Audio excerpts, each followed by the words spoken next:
Christians invented public hospitals. They invented orphanages. In the West, they invented old people's homes. They invented private charities dealing with disaster relief. They invented governmental assistance to the poor. These are Christian inventions in the West. And it all goes back to the teachings of Jesus. So that, the point is, whether you're a follower of Jesus or not, I'm personally, I'm an atheist. I'm not a follower of Jesus, but I'm saying historically, this made a huge difference and we'd be crazy not to recognize it.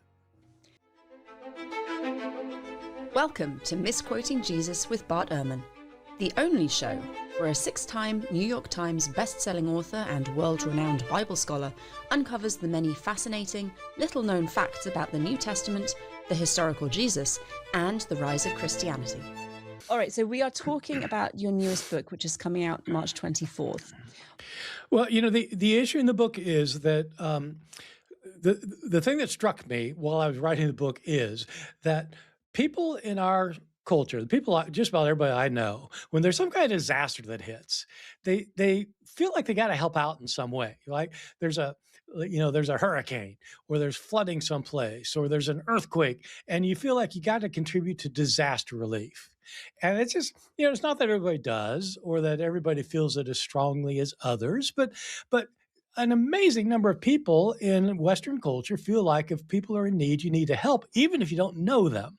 And so people volunteer at soup kitchens, or people donate to charities, and that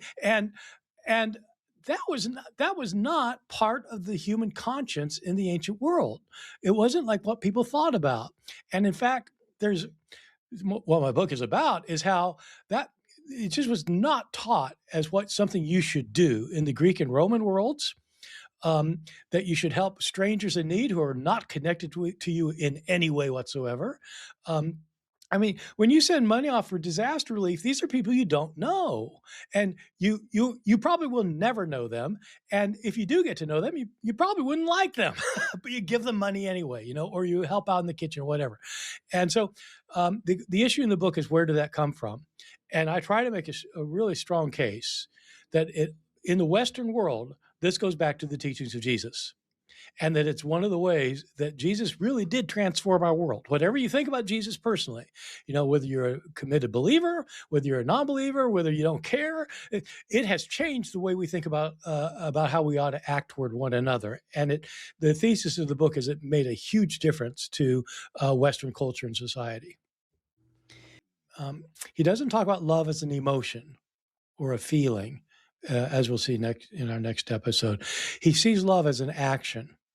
He's not against the feeling or the emotion. It's not that he's against that, but what he's interested in is how you act toward others. And in particular, Jesus thought that you should help people in need, whoever they are, whatever they are. It doesn't matter if they're related to you socially or biologically, if they're part of your family or your friends or your social group. It doesn't matter if they're the same ethnicity or race or religion or nationality. If somebody's in need, you need to help them. And that's his understanding of love. And it translates then into charitable giving, because one way to help people is to actually give them the stuff they need. And it relates to forgiveness, because if you're willing to let it go, if you're willing to forgive somebody without requiring a payment or a penalty, that's hard to do. Really hard, really, to forgive somebody without them, making them pay a price for it. But Jesus taught we're supposed to do that too. After he died, his followers kept the basic idea.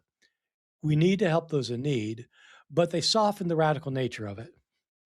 You'd be crazy to sell everything and give to the poor, because then you'll be poor. And who's going to give money to the church then? If everybody did that.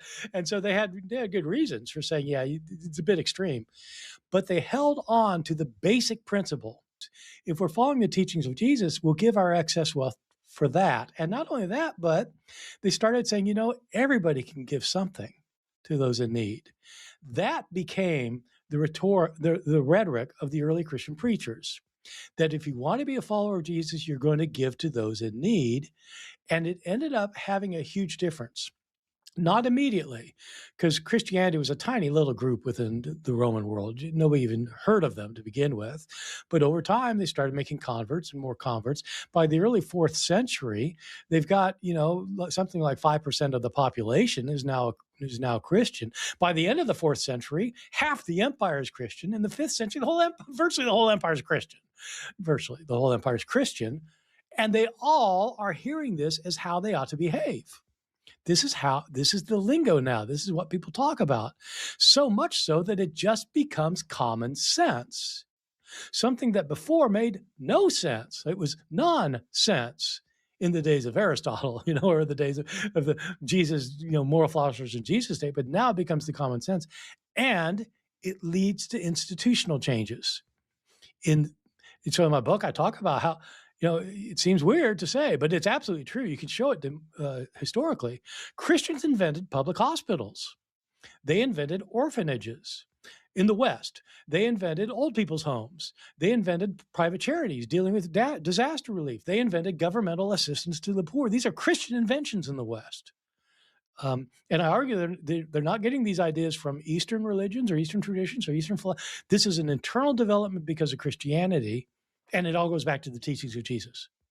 It changed the lives of millions and millions of people, saved millions and millions of lives, and continues to benefit people today. And so that, the point is, whether you're a follower of Jesus or not, I'm personally, I'm an atheist. I'm not a follower of Jesus, but I'm saying historically, this made a huge difference, and we'd be crazy not to recognize it.